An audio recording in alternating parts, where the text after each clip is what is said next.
All right, I'm starting the recorder. Just a few things. Oh, okay, I got the mic this time. So I got a few things to talk about first. I do not use D2L or Canvas, so I'm still using Moodle. I have to convert to Canvas at some point, but not now. So the Moodle URL is moodle, moodle.losrios.edu. So go there to sign into Moodle. I try to record all my lectures, and the recording of my lectures are located at youtube.com/sunprofs. You do not need to have an account to watch the videos. You do not need to sign up or register. They're all just available to the public. Okay, so got those two out of the way. And I'm going to pass the row sheet because I forgot to pass the row sheet in 440, which happens a lot. Okay, there you go. And for this class, I'm going to do the same thing since the tab is already here. They should have done this, like really early, introducing personality tests in cisp310 or even before that. Okay, as people sign up and become a student at ARC, they probably should have encouraged the students to take a test like this. But anyway, you can always take a test and figure out your personality type, and they will also give you like kind of an analysis of what type of occupation and career is suitable for your particular personality type. I find it really useful, okay, for multiple purposes, and it's kind of fun in one way, in some other way as well. So just go ahead and do this if you want to. If you don't want to figure out your own personality type, that's okay too. Okay, it's not required. I will not ask you as a final exam question what is your personality type. Okay. So it's really just FYI, no more and no less. Okay. All right. So once again, I will not go over my syllabus entirely because I usually run out of time at the end of the semester. So I'm trying to kind of save some time, and I think most people are bored by the discussion of the syllabus. Are there anyone here who does anyone here want me to go over the syllabus? Like in details and just kind of talk about it. Okay, I know those people may not want to raise his or her hand, so send me an email. And I'm gonna check my phone right now. If I get an email within like 30 seconds, I will talk about the syllabus. If not, I will just kind of skip it for the time being. I'll just say that you have to go through the entire agreement, and say, answer the right question, and in order for all the other topics to open up. So you have to do it. Just checking. Where would they have your email prior to reading the syllabus?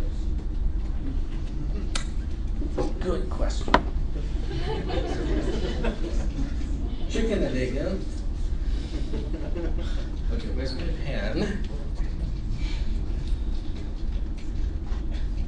Well, it is. You can find it on the at the ARC website, but there we go. Send it to this one.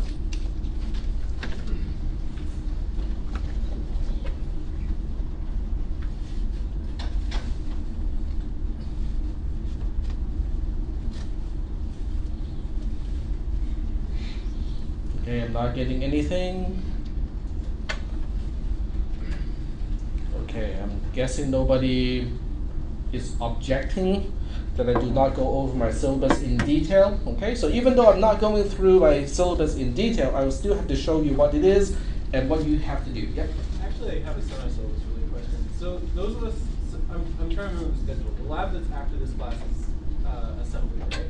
Yes. Okay. For those of us that are also in your 440, would you mind if we asked you 440 questions in the 310 lab? I do not mind, as I will give priority to questions related to 310, but if I have free time, you can go ahead and ask me questions related to 440. All right, perfect. Thank you. Sure. Okay. Any questions? Okay, so this is your syllabus, and I do not use a syllabus, like usual. In other words, it's not really just a document for you to read. There are specific things that you have to answer. Okay, so you kind of have to go through this And at the end of each section, there's usually a question. So in this case, this is the correct class in the correct section. I intend to stay in this class. Or you can choose the alternative, which is, this is not the class that I want to be in. Please drop me if I am already on roster. Okay. So you have to kind of go through the whole thing and pick out the correct choice for each section. And then at the end of this whole thing, you just click next and submit, or you can go to finish attempt here. So you can finish the entire attempt and turn it in. If you confirm that you acknowledge the syllabus in every single one, then you will score quote unquote 100%. This is not going to be a part of your grade. It is really just for me to make sure that you have read through the entire syllabus. So at that point, you will have access to the rest of this class. So people who have not participated in the syllabus would not be able to actually participate in this class. Okay. How many people are not on roster you're trying to add to this class? Okay, so since this classroom is big enough, I can potentially add everybody to the class. The only downside is we don't have enough computers at the lab. But I'm suspecting some people may want to have dinner instead of going to the lab of this class. So I don't think we'll have a big problem due to the limitation of computers at the lab. So I'm tentatively speaking, I am going to add everybody to this class. So if you're trying to add to this class, you can do it this way. Okay, so I can illustrate how to do it. You might want to write down the instructions. Okay, so let's say I am a student and I want to add to this class. So what you need to do is to go to, once again, I don't like, I'm moving the window down here just so they can see the URL. It is moodle.losrios.edu. Okay, so you go to the same website that I was in. Okay, this is a separate browser instance.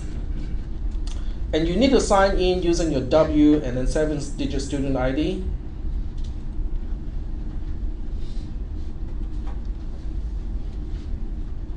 And it's not coming back.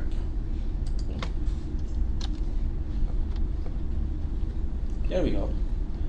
All right, so you just go ahead and sign in, and this is my student ID, and the password is going to be your district password,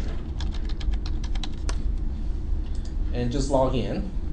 Once you log in, you will not find this class in the classes that you're enrolled in because you're not in this class. In that case, you have to click all courses, and then go to CISP. In CISP, you look up this class, which is the first one, cisp310. Click it. It will ask you for an enrollment key. The enrollment key for this class is ASM, lowercase ASM for assembly. I'm going to write it on the whiteboard. Lowercase ASM, and I'm going to try it just to make sure it is correct. So you just type in ASM and click enroll me, and that is correct, because I'm now enrolled in this class in Moodle. So this will get you into Moodle, but not into the roster of this class. To get into the roster of this class, I will still have to send you the permission number, so you still have to go through that process to be actually added to the class, but this will get you into Moodle so that you have access to the homework assignment, reading material, and so on. Are there any questions about this process? If you're adding to this class, if you're on wait list, this is what you need to do. Is that okay? All right. Okay, so I'm gonna close that window and get started here. There is an optional textbook for this class. Kind of loosely, has all the material that I use for this class. So it's optional. You don't have to buy this book. It's a PDF document too, so it's not a physical book. So for those of you who want to have a textbook and you might want to look into this, if you don't really mind not having a textbook, you can just ignore this. Any questions at this point? No questions? Okay. So I'm going to show you this first. Okay. This is it's an assembler. Okay. Does anyone know what is an assembler?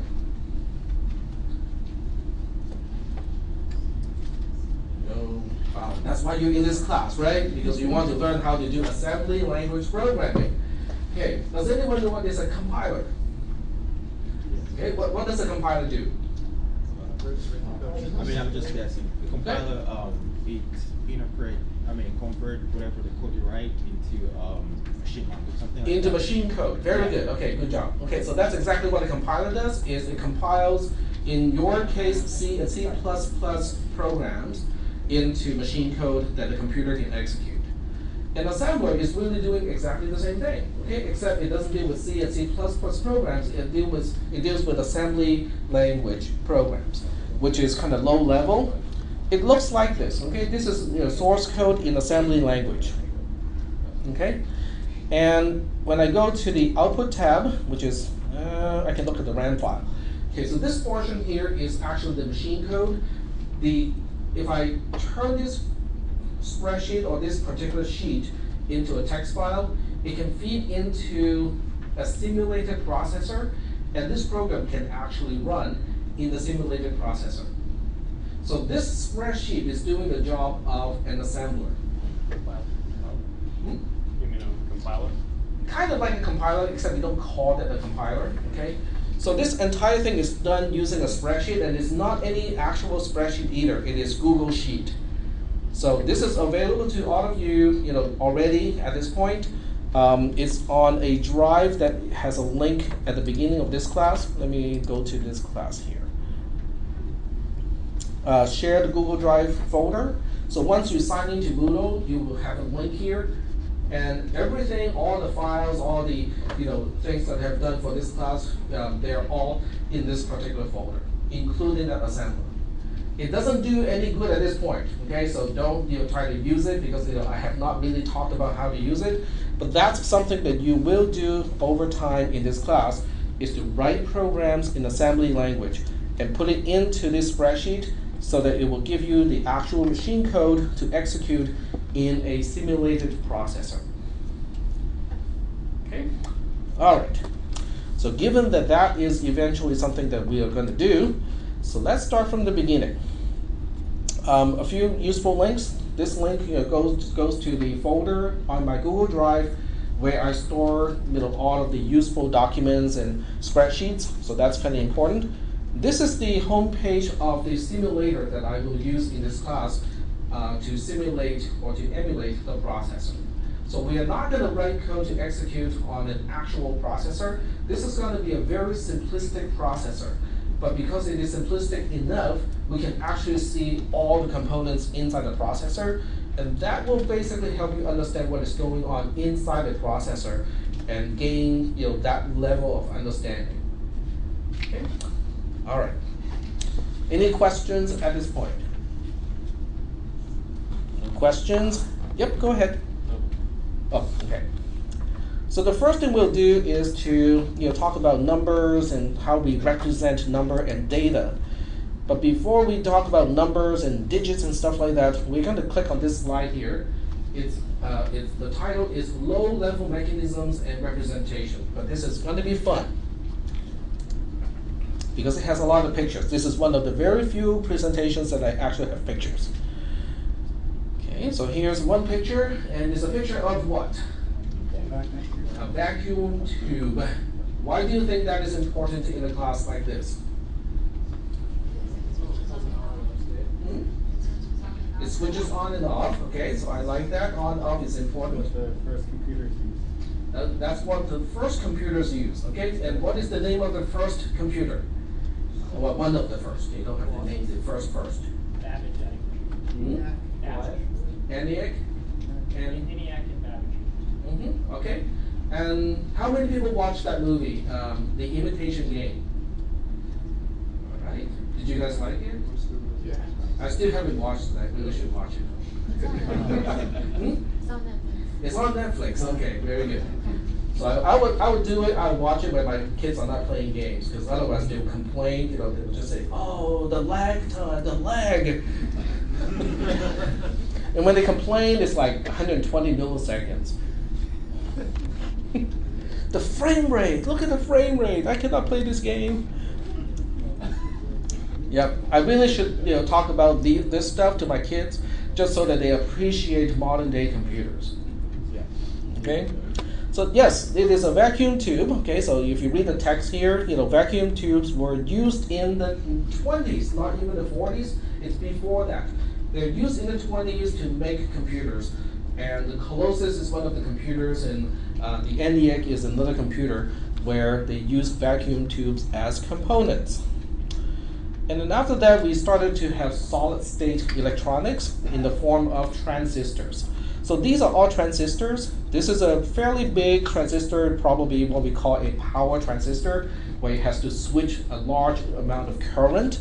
And then we have the smaller packages and surface mount, which is kind of tiny. And then people started to understand how to make things even smaller by combining multiple transistors onto what we call a substrate. So physically, it is just one thing, okay? But on that one thing, there are multiple transistors. And that is the birth of IC, or integrated circuits. Are there any questions about the evolution of electronic devices? First, we have vacuum tubes, then we have transistors, and then we start to pack multiple transistors onto one single substrate, onto one single physical device that we call an IC, or integrated circuit. Any questions about that part? Okay. So it's not until 1963 that we start to have a computer that make use of ICs, or integrated circuits. And this chart here is also interesting. I know you cannot really read the numbers, so I will just kind of spell out. This is 1971, 1980, 1990, 2000, 2011. In other words, when you look at the horizontal axis, it's linear. Okay, they go by about 10 years between marks. So this is about 10 years, 10 years, 10 years, and about 10 years, 11 in this case. But when you look at the vertical scale, it is not linear. I know you cannot read the actual numbers. It doesn't really matter. You can see how many zeros are involved, right? So this is 2,300, 10,000, 100,000, 1 million, 10 million, 100 million, 1 billion, and this is 2.6 billion. In other words, the vertical axis is exponential. Okay? What about the dots? What do you think the dots are representing? Milestones? The milestone? Milestones or computers, in those years. So this is a computer in 1971, and this is a computer in 1990, and so on. What do you notice about the line that is kind of connecting the dots? Is it exponential or is it linear? The line itself is linear, but remember the vertical axis is exponential. So that means the number of transistors that we can pack into a computer is actually increasing in an exponential way. What is the law? What is the name of that law that kind of explains this? Moore's law. What does it say? So, number of transistors on a circuit would double every 18 months. Yep, that's right. So from 1971 to 2011, how many years has passed from 71 to 11? 40 years, right? So in 40 years, how many 18-month periods are there? Just approximately. Okay, so I'm just going to do some quick calculations here. I don't have a calculator, but I can do this. Oh, I can do that. So it's 40 divided by 1.3, or 40 times 3 divided by 2. So that's, no, that can't be. It's the other way around. 40 times 2, which is 80. 80 divided by 3 is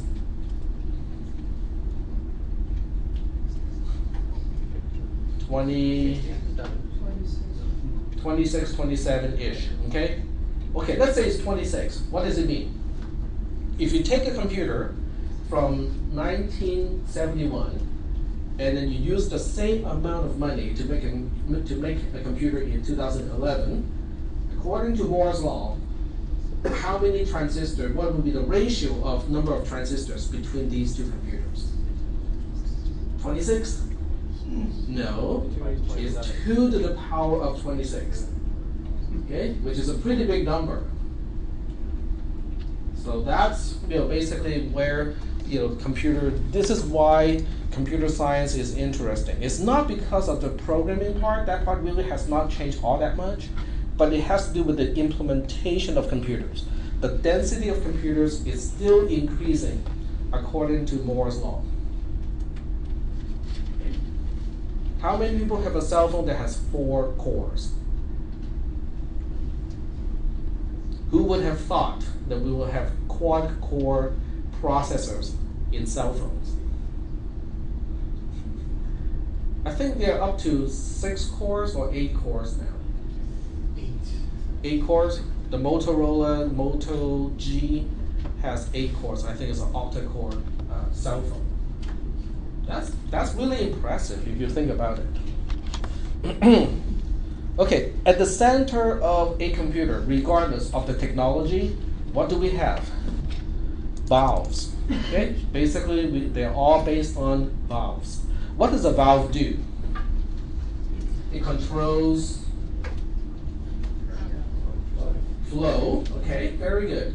So these are valves, they control flow, but there's one special thing about these valves. Okay, so if you think about a valve, okay, so let me look up a picture of a valve, a general one. Okay, so valve. Okay, that's what we find. Okay, I knew it. Okay, fine. We'll look at the device. That's interesting. Okay, there we go. Okay, that's a valve that you can buy at Ace Hardware, Home Depot, and so on and so forth. So these are valves, but these are not the kind of valve that we want in a computer. So even if you make computer using water and pipes and stuff like that, these valves will not work for one reason. How do you change the state of a valve like this? Manually, somebody has to turn it, right? Okay, that's the problem, okay? Because we want valves that can be actuated, that can be turned on and turned off using just water. Whatever the thing this valve is controlling, whatever the flow of whatever the valve is controlling, we want to use that to control the valve itself.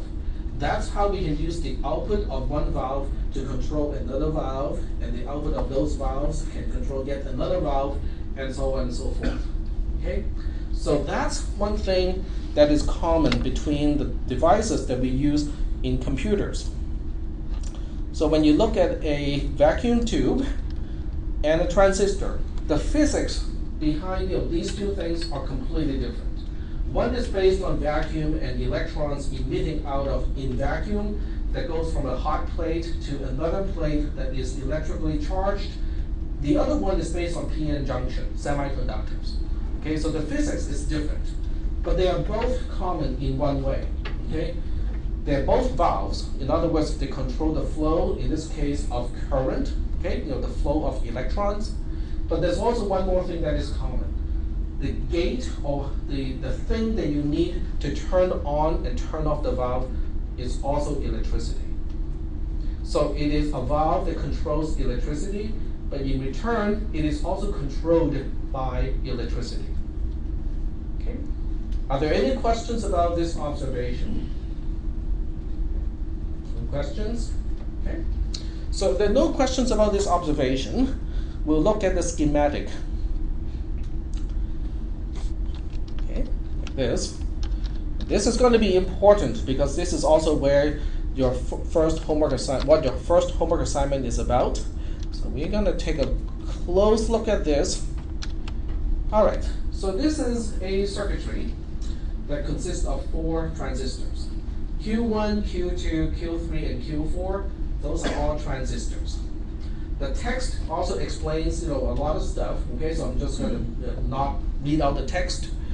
Q1 and Q2 are what we call P-type transistors. Okay, so they're P-type transistors. Q3 and Q4 are what we call N-type transistors. P-type transistors are turned on when the gate voltage, okay, so this is the gate, okay, this part here is the gate, this part here is the gate.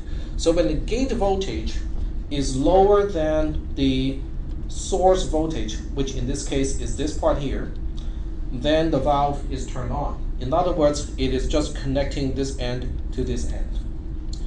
For an N-channel MOSFET or the N transistor, this is the gate, but this becomes the source. The source is connected to a lower voltage. When the voltage of the gate is higher than the voltage of the source, then it turns on and it just makes a connection between what we call the source and the drain. Are there any questions about this? You guys are lying. Of course you do have questions about this.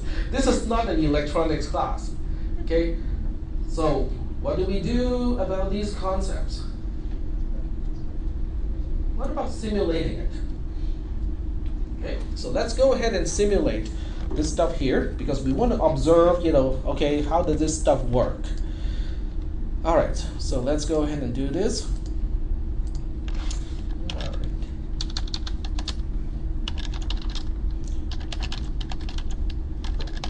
This is Logic Sim, and I have to start it using a command line because this is Linux, but when you install Logic Sim, you can start it with just an icon.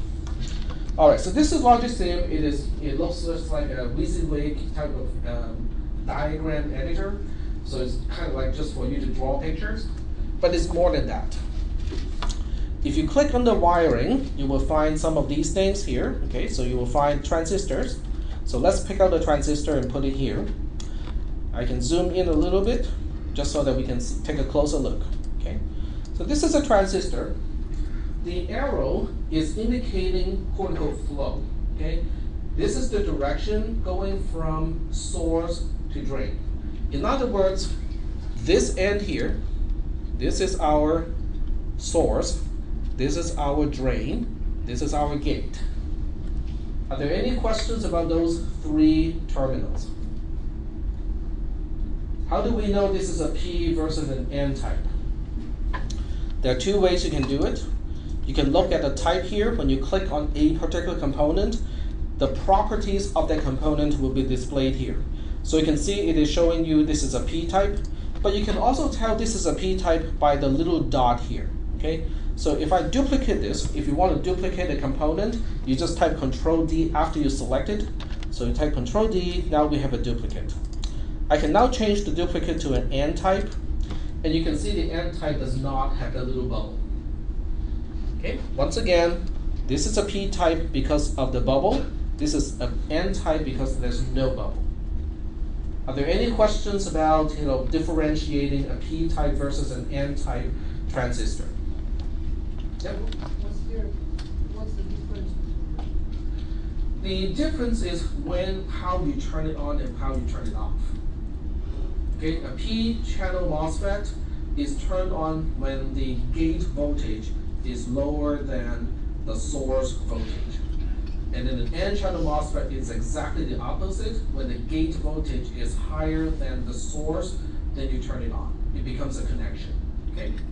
All right. So let's do some experiments here. Okay, because this is not an electronics class. This is probably the only lecture where you get to play with transistors, and this is also your homework assignment. So there are many reasons to kind of pay attention here. All right. So we're going to take this one. Well, let's deal with an N-channel MOSFET first. Okay, so we'll go ahead and move the other one out of the way. Not that it is not important, it is important. So we'll play with this one first. Okay. Now this is an N-channel MOSFET. This is the source, this is the drain, this is the gate. Okay. All right, so let me just kind of use some labels here, just so that we have a way to designate the source, the gate, and the drain. There we go. All right, so once we have identified these 3 pins, we'll go ahead and try to do something with it, okay? And can someone remind me again what is a transistor? What kind of thing is it? It starts with a V. It's a valve, it controls flow, Okay, so we can use it to turn on and turn off something. Let's go ahead and try to have it to turn on and turn off maybe an LED. So I'll pick out an LED here. That may or may not work. I think that's going to work. So here's an LED, and LED needs to have a positive voltage to turn on. Okay.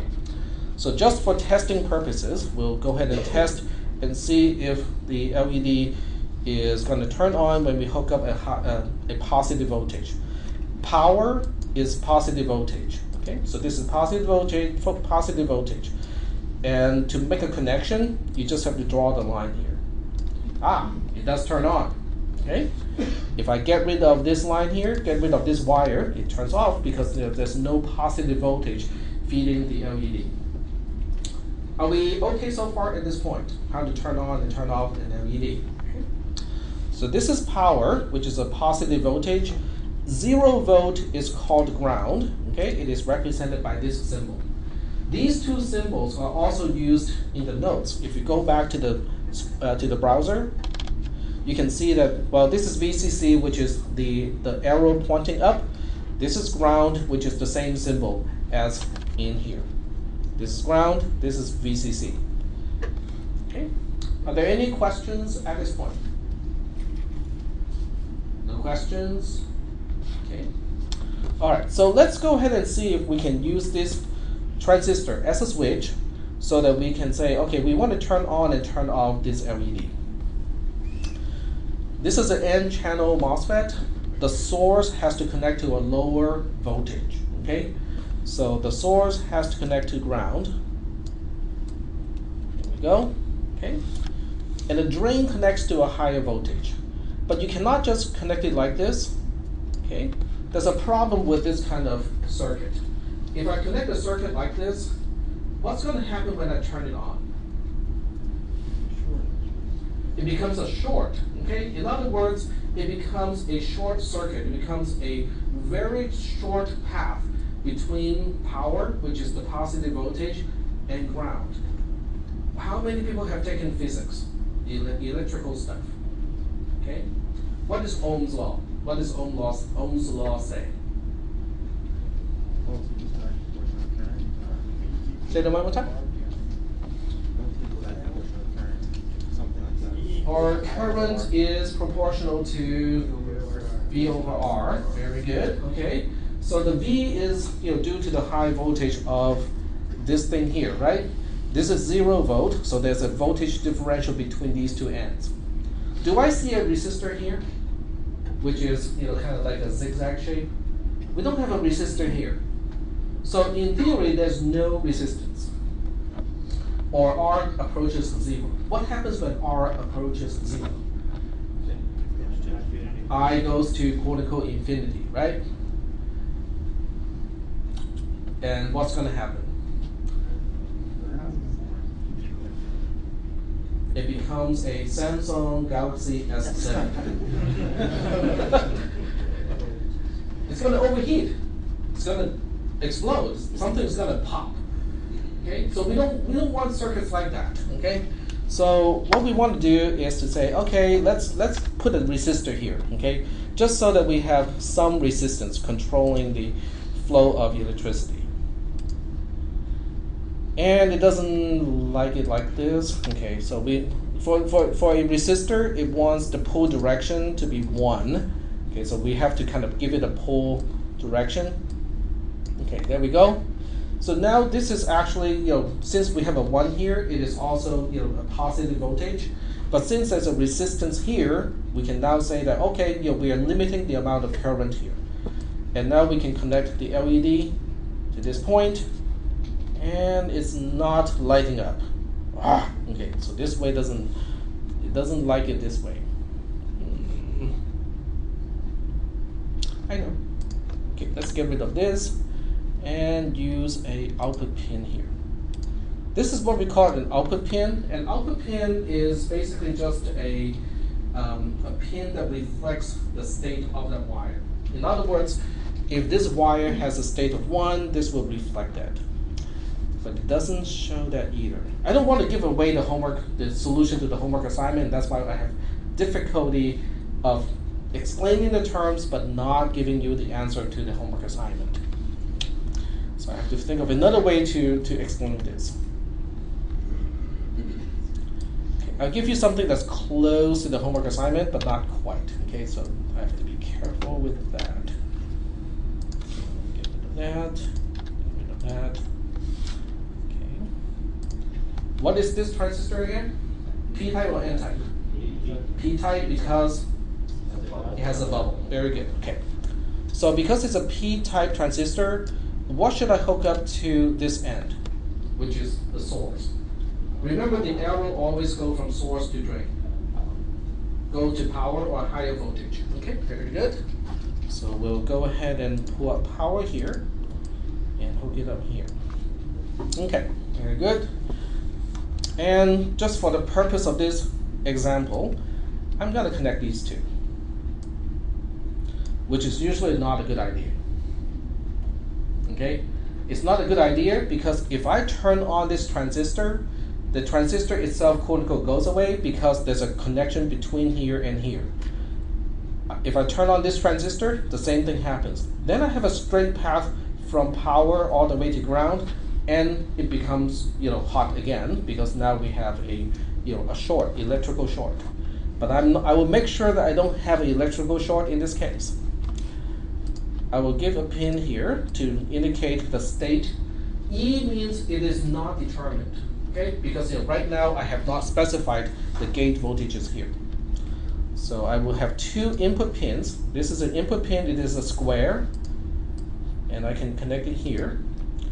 And I can have another input pin to connect to the gate here. There we go. All right. So why do you think this output pin is now a 1? What happened? Why is it connected to? Why is it reflecting a state of 1? What happened to? Okay, can someone tell me the state of this transistor? Is it connecting or is it disconnecting? It is connecting.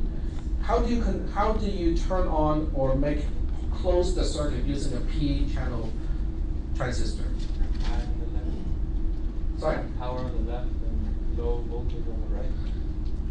The gate voltage has to be lower than the source voltage. Okay? So in this case, what is the gate voltage? 0. What is the source voltage? It's some kind of positive high voltage. So as a result, the transistor is on.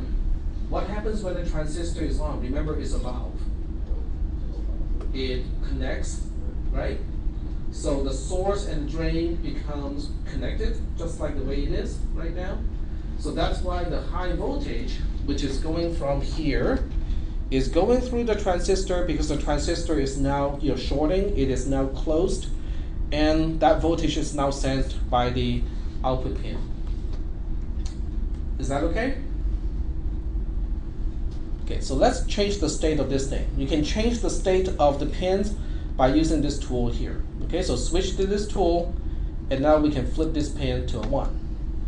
Okay, the blue line, yeah, go ahead. Question? So what are the little output boxes again? The little output box. Output boxes. Yeah, the box with the O and it's green.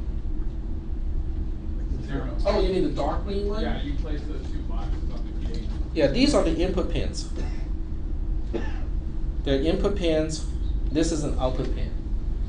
So the input pins are the ones where you can change the state. You can actually specify, oh, I want this to be a high voltage, or I want this to be a low voltage. For the gate, right? It connects to the gate, correct. Is that okay? No, I still don't know what Oh, okay. All right. that means. So the input pin, these two boxes here are coming from here. Yeah. So you just drag one, you click it, and then you put it onto the diagram. By itself, you can change the state by clicking it. It goes from 0 to 1, which is low voltage, and to high voltage and back. You can toggle the voltage. Is that okay? Yeah. But then you can also connect the pin. Okay, let me get rid of this one. But you can also connect it to components to specify, okay, I'm sending a high voltage right now to the gate of that transistor. Is that okay? So an input pin allows you to specify the state, whereas an output pin, which is the circle, is really just reflecting. It's kind of like a voltmeter, okay? So the output pin is kind of like a voltmeter where you can say, okay, I just want to measure what this wire, is it experiencing a high voltage or is it experiencing a 0 volt or low voltage?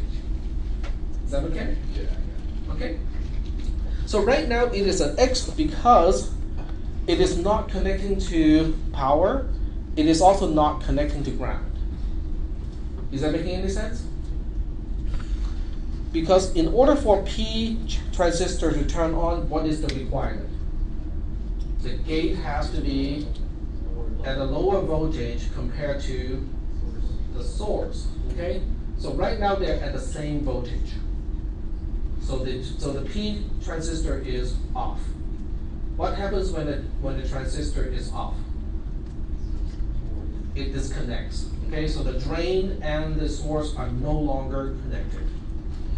This one here is a N transistor because it doesn't have that bubble. And how do you turn on an N transistor? It's the opposite of a P transistor. To turn on the N transistor, you need the gate to be at a higher voltage compared to the source. Okay? So the gate is at 0 volt at this point. The source is also at 0 volt. So it is also off. The way we identify which one is the source and which one is the drain is to look at the arrow. Okay? The arrow always goes from source to drain. Is that okay? All right. So how do you think I should, what should I do to make this output pin experience 0 volt? In other words, have a connection to ground.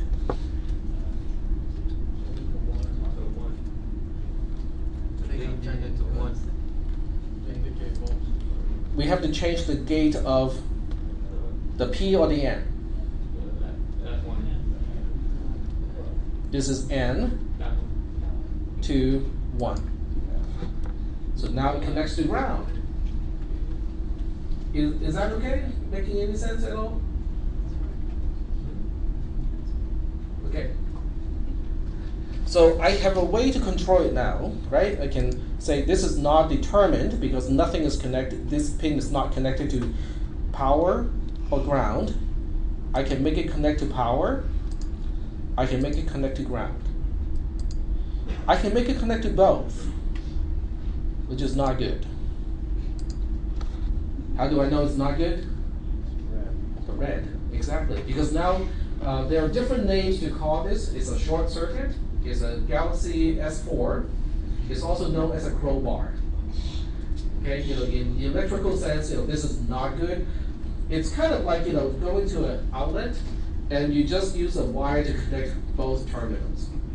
Okay, if you're lucky, the jumper would just jump. The fuse will blow to limit the damage.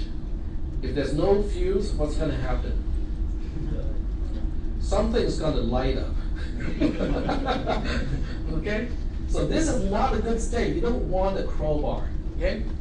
But at least this example illustrates how to use the various components. Are we okay with this? Yep. Yep. Why do you supply power with two different ways on the transistor? Like one goes to like this triangle thing, and the other goes. Okay, Can you use the same source? This is power, which means this is kind of like a battery, positive end of a battery. This one is more like it can be the output of another transistor. It's just a signal to control this particular valve. Still, you provide some source of power, so G source will be bigger than S or whatever, right? So it's some sort of. We assume that one is the same. One here would give you the same voltage as whatever voltage is here. So we only have two voltages. Is it 0 or is it the positive voltage? 0 will be no power. 1 0 means you're just 0 volt, you know, it Zero. is, yeah. Is that okay so far? I have a question. Yeah, go ahead. So, that inputting, the square ring, Uh-huh. it can adjust the voltage of the gate only, right? Or You can connect it to anything, but since we only have transistors, we only use it to control the gate voltage in this case. Gotcha. Thank you. Any other questions? No other questions? Okay. So let's see if we can relate this back to the picture in the notes. Okay. So this is the diagram which you have to implement using Logisim as a part of your first homework assignment. So we want to implement this circuit using Logisim. Okay. But let's just say that we are not implementing this using Logisim for the time being. We want to figure out what this circuit is going to do. So I'm going to display the circuit on one side, and I would use my text editor on the other side. Forget about Deadpool 2. That's not our topic here. Okay. So let's say that we want to say, T1 is VCC and T2 is VCC as well. I want to know what is going to be at T3. Okay. So work this out to figure out what is going to be at terminal T3. Q1 and Q2 are P transistors connected exactly the same way as the other one. Okay. In other words, this is the source, this is the drain, this is the source, this is the drain, and then the N transistors are hooked up the same way too. This is the source, this is the drain, this is the source, this is the drain. Okay. So let's just work this out. Okay.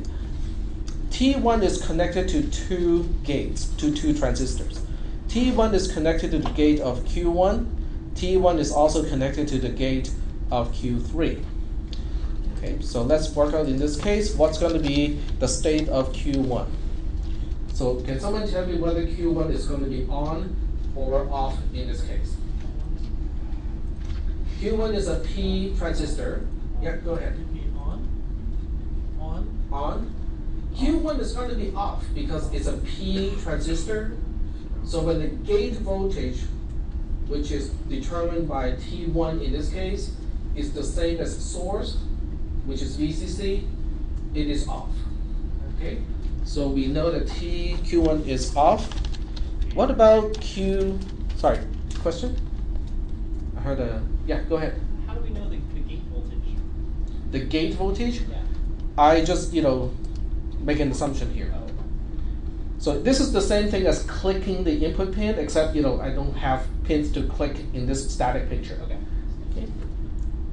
Okay, so T1 is also connected. You'll see this dot here. This is an actual connection. It's also connected to the gate of Q3. Okay, what is the state of Q3? Q3 is a N transistor. So in order for N transistor to turn on, the gate voltage has to be higher than the source. What is the source of Q3? Whatever is connected to Q4, right? Okay, so we don't know yet. Okay, so this is basically the drain of Q4. So we better figure out what is Q4 now. Okay, so when you look at Q4, which is this transistor here, the gate of Q4 is connected to T2. T2 is VCC, and then Q4 is connected to ground at its source. So what do you think is going to be the state of Q4? Q4 is on. Okay. If Q4 is on, it is closing the circuit, which means it is completing the connection, which also means Q3 is what?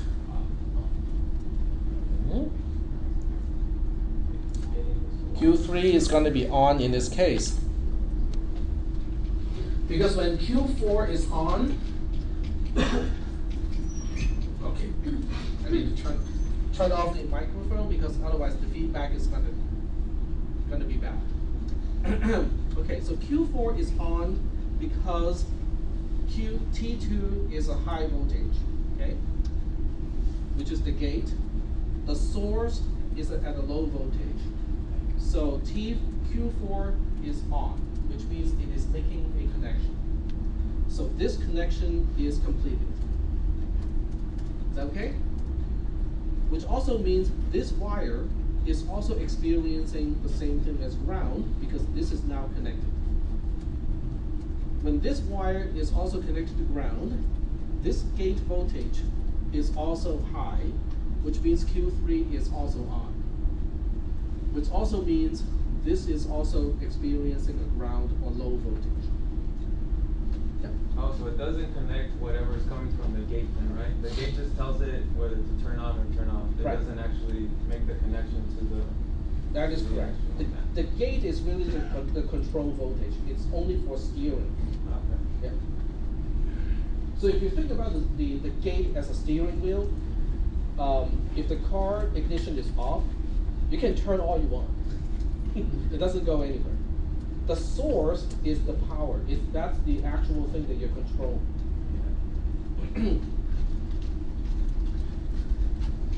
All right, so in this case, Q4 is on, Q3 is on, which means Q1 is off, Q2 is off for exactly the same reason. So as a result, what do you think T3 is experiencing? The ground. Ground. Ground, okay, or we know it as 0 volt or low or 0, okay? All right, are there any questions about this particular picture? We turn on, we attach T1 to VCC, we attach T2 to VCC, and then T3 is now connected to ground because of the properties of the transistors. Is that okay? Okay. Let's take a look at the second picture. T1 is 0 volt or ground, T2 is VCC, and let's see what's going to happen in this case. Okay? Okay, first off, let's take a look at Q1. What's going to happen to Q1 when T1 is connected to 0 volt? Q1 is going to be on. Okay, Q1 is on because the gate voltage is now lower than the source voltage. And because this is a P transistor, it will turn on. When it turns on, it is completing this connection. Okay, but we don't know whether that's going to be the only story. Okay, but T3 has a reason to experience VCC at this point. But let's check out all the other transistors. What about Q2? Q2, the gate of Q2 is connected to T2. T2 is VCC, so is the source of Q2. When the source and the gate are exactly the same voltage of a P channel MOSFET, what happens? It's off, okay? Which means it is disconnected. What about Q3 and Q4? Let's look at Q4 first. Q4 is connected to T2. T2 is a high voltage, is VCC. So as far as Q4 is concerned, the source is a low voltage, the gate is a high voltage. Is it on or off? It's on. Very good. Okay. So Q4 is completing this connection here, which means Q3 is experiencing a low voltage at its source. What about the gate voltage of Q3? Q3, the gate of Q3 is connected to T1. T1 is 0 volt. So Q3 is on or off? It is off. Very good. So, but you can see that Q3 and Q4 are in series. In other words, in order for T3 to connect to ground, we need Q3 and Q4 to be on at the same time. Only having one of them to be on doesn't complete that circuit. Is that okay? So in this case, what do you think is going to be the voltage at T3? Is it going to be high or is it going to be low? It's going to be high. Very good. Okay. In fact, it is going to be the same as VCC because of which transistor? Q1. Because of Q1. Very good. Okay. Q1 is on. It is completing the circuit to VCC. the Q1 and Q2 are not in series, they're in parallel, which means if at least one of these two transistors is on, T3 will connect to VCC. Is that okay? Yes, no, kind of? Yes, okay, very good. Yep, go ahead. I have a question about Q4 and Q2. Okay. It says that you said Q2 is off and Q4 is on, but Correct. they have the same condition. They do not have the same condition. Okay, first of all, Q2 is a P transistor, and then Q4 is an N transistor. Okay. And because Q2 is a P transistor, in order to turn it on, you need the gate voltage to be lower than the source voltage. And at this point, the T2 is a high voltage, which means the gate and the source are exactly the same voltage, and that transistor is off. Q4, on the other hand, is an N transistor, and it turns on when the gate voltage is higher than the source voltage. The gate voltage of Q4 is connected to T2, and T2 is VCC, which is a high voltage. So because the gate of Q4 is higher than the source of Q4, Q4 is on, which means it is completing the circuit it's completing these two connections. It is as if these two ends are now connected now. Is that okay? Yeah. All right, cool. All right. So given this observation, okay, these observations, if you spend some time to kind of think about it, this will take some time to absorb, okay, because we are not used to transistors, okay, unless you have an electrical engineering background or have taken an electronic class here, okay, this should be fairly foreign to you, okay. But since we have kind of looked at this and explained all these things, let's try to make a truth table here. The truth table is T1, T2 as independent variables, and we'll take a look at Q1, well, maybe just T3 here, okay? We'll just make this relatively fast, okay? So we have 0, 0, 0 VCC, VCC, 0, okay, let me space it out a little bit more, there we go, and a VCC and VCC. And we just want to fill in this truth table, okay? Yep. No question? I thought no questions. Okay. What happens when T1 and T2 are both low? What do you think is going to happen to T3? Oh, we just find two ways to connect to VCC, okay? Because having T1 and T2 being both zeros, Q1 and Q2 are both going to be turned on at the same time. But it's okay because they're both connecting to VCC. We just have two ways to connect to VCC. But T1 and T2 being 0 also means Q3 and Q4 are going to be turned off because they're N transistors. So there's no way to connect to ground in this case. So T3 is only connected to VCC. In this case, it doesn't have a path to connect to ground. So T3 is definitely going to be VCC. Okay, so when T1 is 0 and T2 is VCC, T3 is also going to experience VCC because we have one single path. We have Q1 completing that connection, so that T3 connects to VCC. Q2 is going to be off, it is not connecting, but we just need one of those two ways to connect to VCC in order for T3 to be VCC. On the lower side, in this particular scenario, T1 is going to turn off Q3. So even though Q4 is on, Q3 is off.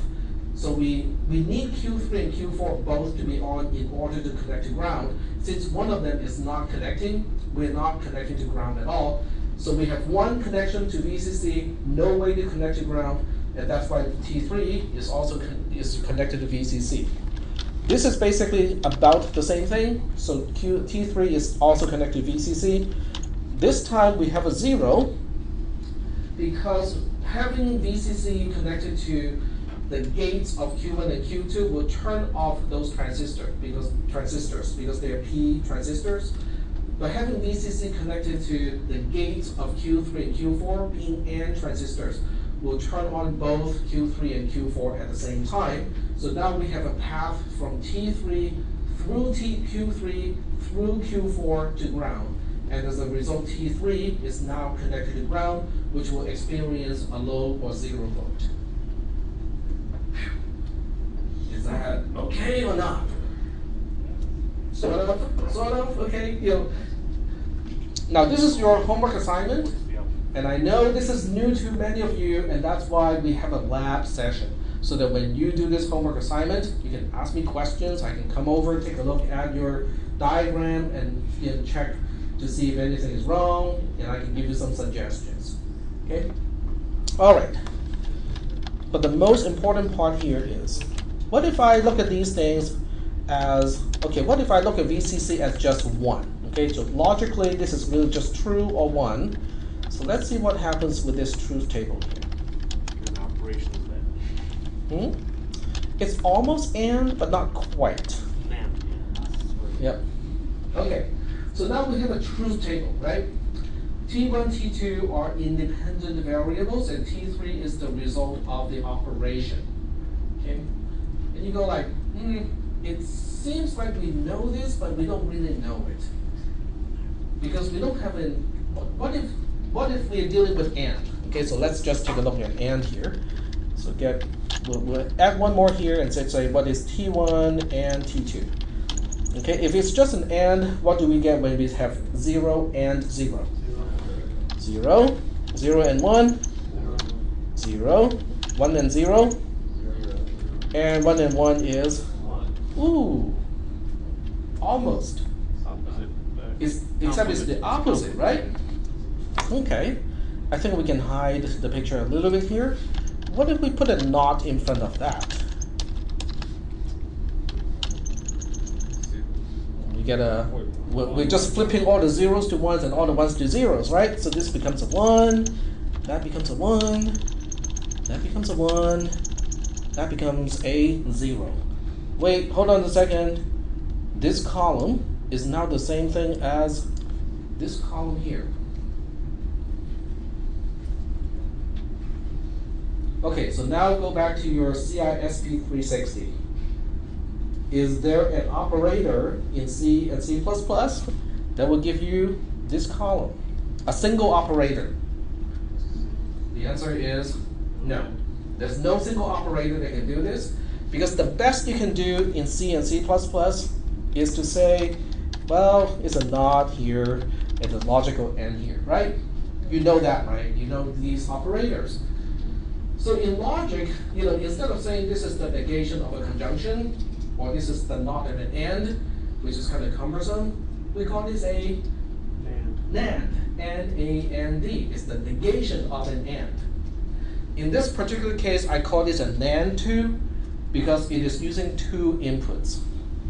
So it's a NAND 2 gate. No one seems to be impressed. No one seems to go like, wow. Well, so I will be the one saying that, okay? Because this impresses myself every single time. We sort of took that schematics and translated it into logical meaning of it. Exactly. So we are now looking at this circuitry here, okay? Which you can make using actual transistors, using a breadboard. You can make all of these connections. So we have now designed a circuit using transistors to implement a logical operation, the negation of an AND. We have now just connected physical devices, transistors, to logical operations that you already know in cisp310. No one seems to be impressed. Wow. Okay, I am really impressed, by whoever created these circuitries, because this is the first step. This is the first step to use these really humble, little simplistic devices that we call transistors into computers, so that you can call people like Well, I think I'm gonna stay in the lab a little longer today because I have a homework assignment. Okay? What's NAND? Well, yes, we can now have NAND gates, okay? So this is the truth table of a NAND gate, okay? So let me zoom in a little bit more. It's the same thing, except I don't use 1, I use H to mean high, and then low means low. L means low, basically it's a 0. So if you change all the H to 1s and all the L's to 0s, we'll have the same truth table. Is that okay? It's explaining exactly the same thing, except the terms are slightly different. Okay. Great. So now we have a NAND gate. So what? We don't use NAND gates in programming. So can we convert a NAND 2 gate into things that we are familiar with? That's the next question. And as it turns out, the answer is yes. How do we turn a NAND gate into a NOT gate? In other words, how do we get just NOT, negation, out of a NAND gate? We connect to both the inputs of a NAND. This is the symbol of a NAND 2 gate. It's an AND gate with a bubble, which is the negating of the output. If you take the output, it becomes just the negation of it. Okay, so if you look at this picture and go like, I have no idea what this picture is because this symbol is new to you, okay? Because this is an AND, and with a bubble it becomes the negation of an AND, which is a NAND. So let's say this term is foreign and we don't like that, okay? So what we do is we write a very simple subroutine in C to do the same thing. So we say NAND 2, we have x1 as input, we have x2 as input, and this is just going to return the negation of x1 and x2. How's that? Do we understand this? Yes? I certainly hope so. Okay. So now the question is, what can I do with NAND 2 just so that it is the same thing as negation? In other words, this is what I want, okay? The negation of Q, okay? How can I use the subroutine NAND 2 so that it would come out to exactly the same thing using Q as the only kind of argument when we call NAND 2? You would return Would that do it? Would that make this equality hold all the time so that so the left-hand side and the right-hand side of the equality is always the same?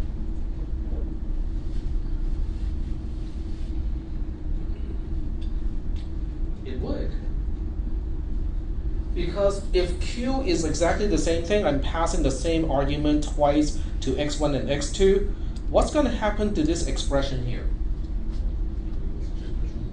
It's going to be the same as the argument, right? Because when the argument is true, true, true and true is true. When the argument is false, false, false and false is always false, right? And then the negation is just negating that, which means all we are doing is really just negating Q. Is that okay? So we know how to do negation. In other words, okay, using C again, if I just want to say a negation, defining not as a function, okay, so not x1, okay, I can now say, hey, we can do this just by calling NAND2 using x1 twice as arguments. Is that okay? X1 or Oh, x1, sorry, yeah.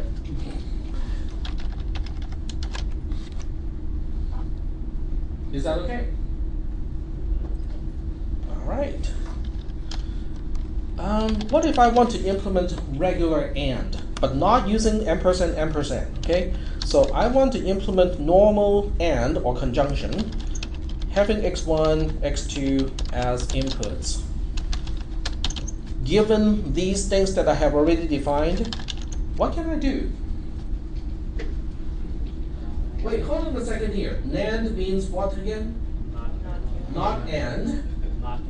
And we already have negation, not, right? So not AND is just AND, because double negation cancels out.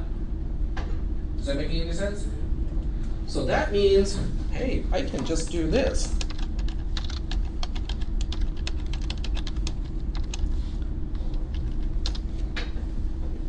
Is that okay or not?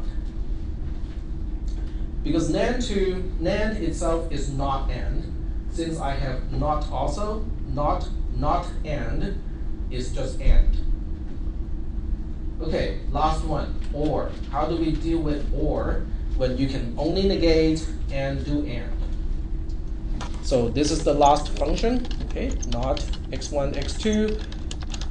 But we can only use the functions that we have defined here. We cannot use bar or ampersand. So what do? Okay, you have to make use of a particular law, which is also starting with M. It's not Moore's.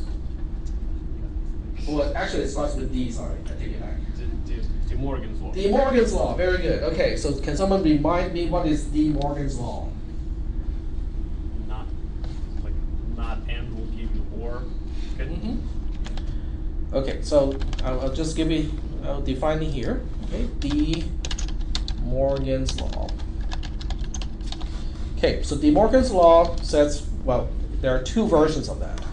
The first version is to say, if you take the negation of a conjunction, okay, so we'll give it symbols like A and B. This is really exactly the same thing as not A or not B. I'll use extra parentheses to clarify the grouping of operators. Okay, this is the first one. The second one says if you take the negation of a disjunction, it really is the same thing as negating the components, but changing the operator to a conjunction. That's De Morgan's law. Which one is going to be useful to us this time? We are trying to implement OR using all of the other things. So it's the first one that's going to be useful. Okay? But the first one is going to be useful, but we have to first negate the input because we want to change it back into this. But we have to negate the input first.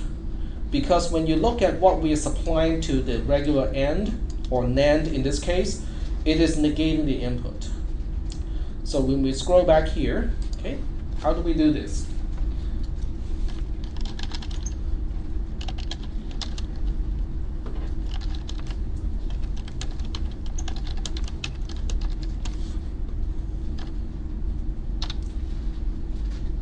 That's how we do it.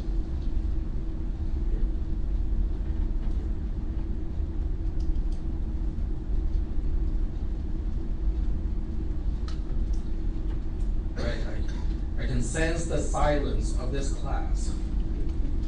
Okay, which means there's either confusion, doubt, or both, and something else. Okay? How do we check this thing? Since it's all Boolean, the number of test cases are limited. So we can test every single possible case, make sure the function does what it's supposed to, and we can have a conclusion whether it's implementing it correctly or not.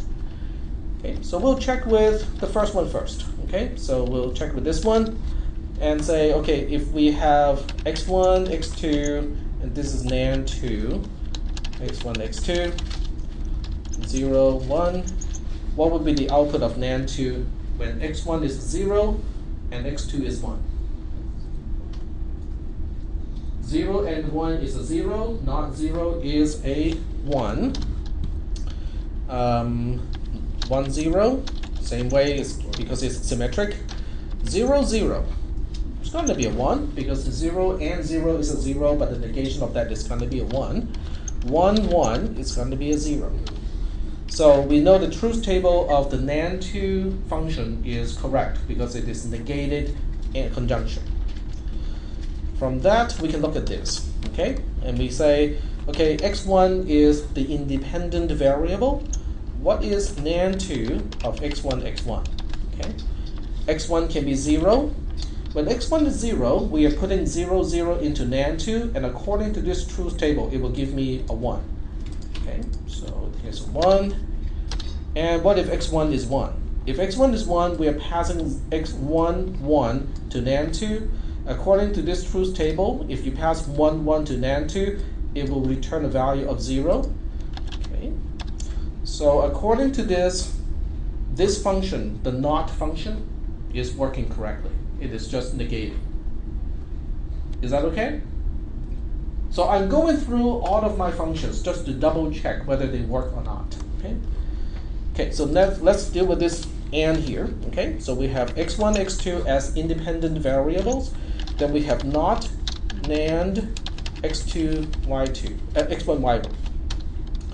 Okay, 0, 0, 0, 1, 1, 0, 1, 1.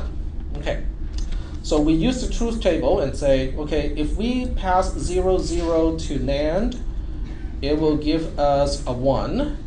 But when we pass that 1 to NOT, it will give us a 0. Okay, so here's a 0. When we pass 0, 1 to NAND,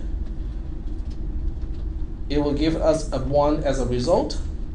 When we pass 1 to NOT, it will give us a 0 as a result. So this will be a 0. This is really the same thing, it's just symmetric. When we pass 1, 1 to NAND, according to this table, it will give us a 0. When we pass that 0 to NOT, it will give us a 1. So this becomes a 1. So now the question is this column representing conjunction? Yep, cool. All right, last one. x1, x2 as independent variables. So we have NAND, not x1, not x2. We know NOT is working, we know NAND is working. So now it's just a matter of plugging in the values and double checking. There we go. Oops. All right. So in this case, we have, because x1 is 0, not x1 is a 1. x2 is 0, not x2 is a 1. We now have a 1, 1 here. According to NAND, 1, 1 is a 0. So we have a 0 here. So far, so good. x1 is a 0, not x1 is a 1. x2 is a 1, not x2 is a 0. So we have a 1, 0 in this case. We give 1, 0 to NAND. It will give us back a 1. So far, so good. This is just the other side, so it's just going to be the same. So this is the last one. We have x1 being a 1, not x1 is a 0. We have x2 being a 1, not x2 is going to be 0. So we have 0, 0 passed to NAND. According to the NAND table, 0, 0 will give us a result of 1. So this would be a 1. Is that the truth table of this junction? No, it is. So we can do everything using the humble NAND 2 gate. And how do we make a NAND 2 gate again? 4 transistors. No one seems impressed. You guys can have these masks pre-made. So whenever I say, oh, no one seems impressed, you can just kind of flip the mask. All right, so we are almost running out of time. Let me show you the homework assignment first, because I do want you guys to go to the lab and start on this homework assignment. The homework assignment is due in a week. Well, we haven't gotten that far, okay, to the 7 Samurai and all the other good stuff. But there's a reason why it is there, okay? So let me go to the homework first. Okay, this is the lab activity. So the lab activity wants you to use LogicSim, which is this particular program here. And there's a link to download it from the first part of the class. I'll show you that too. So I want you to use this tool to make the diagram that is in the lecture note. In other words, I guess I need to open a new tab. Okay. So I want this circuitry to be implemented in LogicSim so that you can actually toggle the input pins and watch the output pin change as you toggle the input pins. Is that okay? Does everybody understand what I want you to do? Now, there are things you can do to make your life easier, okay? When you look at a transistor, you can flip it in different ways. So you can, if you look at the properties, you can change the heading. The phasing is always, based on the source of the transistor. So you can say you want the source of the transistor to face south, and this is what it, whoops. I flipped west and east. So it is the drain, okay? The drain is the orientation. So the drain is facing east in this case. If you want the drain to face north, it will look like this. And then you can still flip the left and right and bottom and left. So you can flip it like this. Okay, so this can make your drawing the diagram a little bit easier. Is that okay? And on the other, you can also do this. Once you flip one and this is the orientation that you want, Control D after you select the component will duplicate, and the duplicate will share everything with the original in terms of orientation and all the other properties. So that would also help you draw the picture a little bit faster. Yep. What is the orientation in the picture that you showed us? This is the source, and these two are P transistors. This is the source, these are the N transistors. Okay. The top two, it's also described in the text. Okay, so the text also describes which two are N and which two are P. Oh, one more thing before I let you guys go. If you go all the way back to the top of this course and look under this part here, the LogicSim homepage is linked here. So this is where you go to download LogicSim. And when you download LogicSim, I think it is always downloaded as a jar file, as a JAR file. On any computer that has Java installed, if you double click on the jar file, it will open it and run it. Okay? How many people are running Linux? Okay, so if you're running Linux, you have to do what I do. It might have an association already. When you double click on a jar file, it will open it correctly. If it does not, you can always go to the command line and say Java, and then dash jar, and then the file. It will also open it. Yep. I'm on Windows, and it's an exe. It comes as an exe? Okay, great. So that makes it easier. Thank you. All right, so we are moving on to the lab. And the lab, who has the row sheet? Right here. Okay, so does everybody has a chance to sign on the row sheet? Okay, so those of you who want to add to the class, just make sure that you sign into Moodle. And right now we are moving on to lab 126. And 126 is all the way down this aisle. Okay. So I'll be there shortly after I shut down everything here.